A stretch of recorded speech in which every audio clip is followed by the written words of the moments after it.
김계홍의 인생 스케치.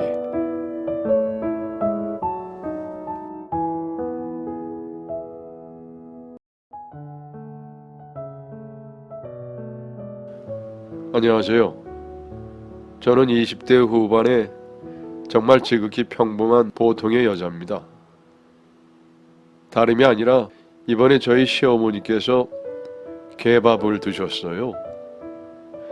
웃으면 안 되는 상황인데 너무 웃겨서 그만 빵 터지고 말았네요.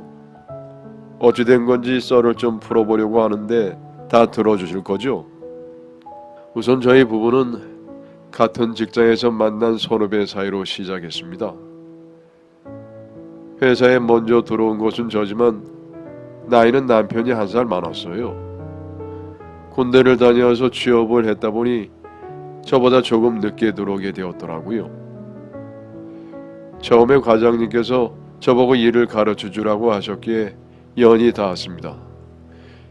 별로 어려운 일은 아니었지만 저는 매사 무슨 일이든 열심히 하던 남편의 모습에 반해 호감을 느꼈고, 남편은 반대로 자기보다 일찍 들어와서 그런지 뭐든지 싹싹하게 일처리 잘해 보이는 제 모습에 호감을 느꼈대요. 저희 둘은 각자 호감을 아낌없이 표현하며 연애를 시작했고 지금은 결혼까지 하게 된 거죠. 결혼 과정까지는 전혀 어려움이라는 것은 찾아볼 수도 없었고 특이점도 없었어요. 남들과 똑같이 상견례하고 서로 어느 정도 양보하고 조율해가며 결혼식 준비하고 결혼식하고 신혼여행도 다녀오고 그냥 평범 그 자체였습니다. 저희는 결혼하면서 신혼집을 구할 여력은 딱히 없었기에 우선은 남편이 살고 있는 집에서 같이 동거하기로 했어요. 작은 투룸집이었지만 그냥 둘이 지내기에는 전혀 무리가 없었거든요. 그런데 그 투룸이 공교롭게도 시부모님들이 살고 계시는 집이랑 매우 가까운 곳에 위치했었습니다. 저는 지방에 계신 부모님을 뒤로하고 취업하고자 경기도에 올라와 살았던 것이기 때문에 집이 멀었고요.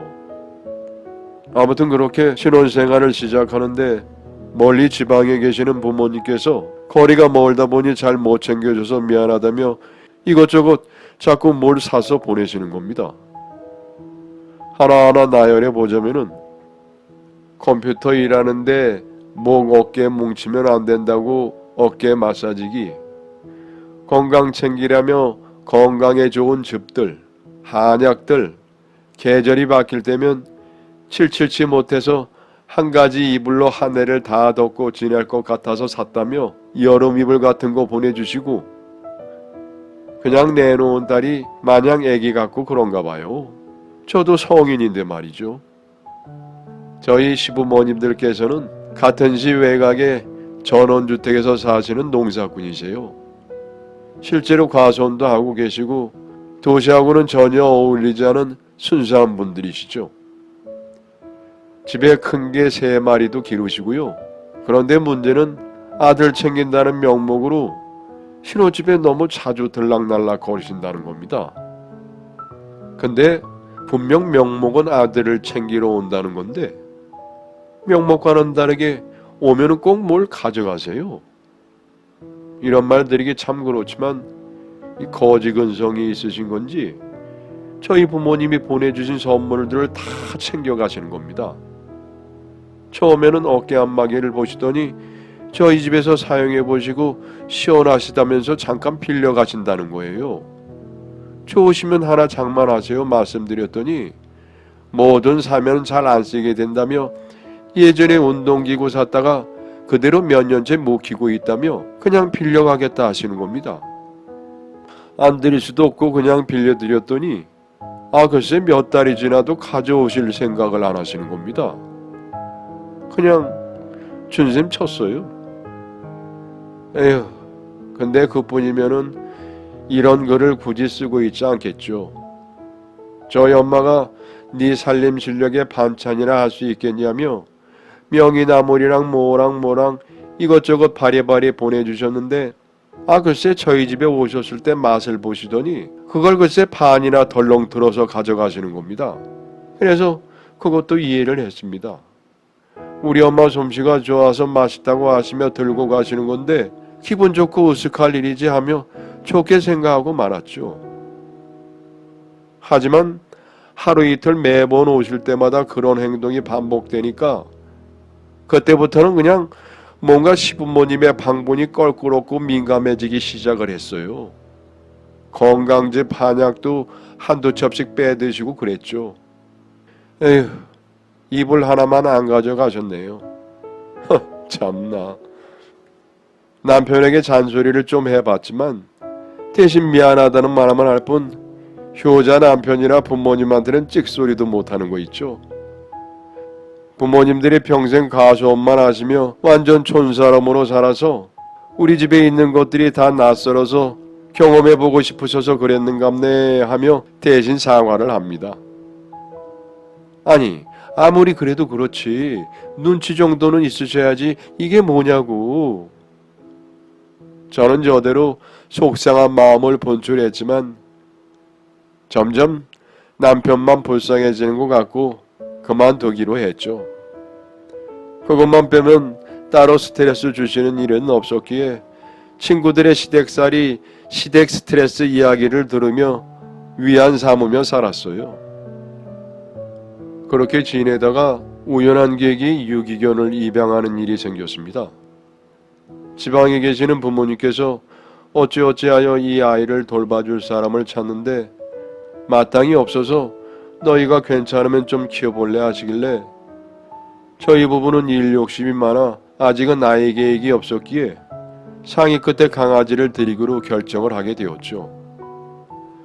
고양이를 기를까 강아지를 기를까 생각을 안 해봤던 것은 아니었거든요. 그런 상황에 더욱이 도움의 손길이 필요한 유기견이라고 하니 이건 키워야 돼 이렇게 된 거죠. 근데 이 유기견을 집에 들인 게 이 엽기적인 사건의 발단이 되고 맙니다. 유기견이었던 이 강아지는 영양 상태가 좋지 못했답니다. 길 생활을 해서 그런지 그렇다고 하더군요. 그래도 부모님이 데려오실 때까지 잘 먹이고 잘 케어를 해서 상태가 많이 좋아진 거라고 하더군요. 그러니 제 마음이 얼마나 찡했겠습니까? 우리 집에서 사랑으로 잘 보살펴 줄게 했죠.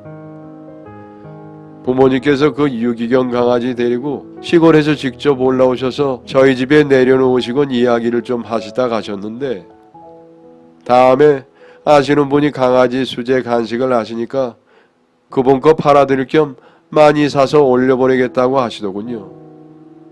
네가 따로 뭘 사지 말고 잠시 기다리라 하신 거죠. 새 생명을 기른다는 것은 가슴 벅찬 일이었습니다. 발발거리며 뛰어다니는 그 녀석을 보면 집안이 꽉 찬 느낌도 들고 기분이 좋았습니다. 밖에서 자라던 아이라 이미 잡식성이 완성된 아이라며 사람 밥도 같이 먹으려 들긴 하는데 맵고 짠 음식 피해서 줘라 하셨기에 그리하고 있었죠. 시부모님들께서도 집에 왔을 때 애기 강아지가 보이니까 너무 좋아하시더라고요. 시부모님 댁에는 밖에서 기르는 큰 개만 셋이 있었는데 집에서 기를 작은 강아지를 보니 앙증맞나 봐요. 하지만 그것도 잠시. 그래도 동물을 사랑하는 분이셔서 집에서 기르는 것에 대해 좋게 보실 줄 알았는데 집에서 기르면 청결하지 않다며 반대가 심하시더라고요.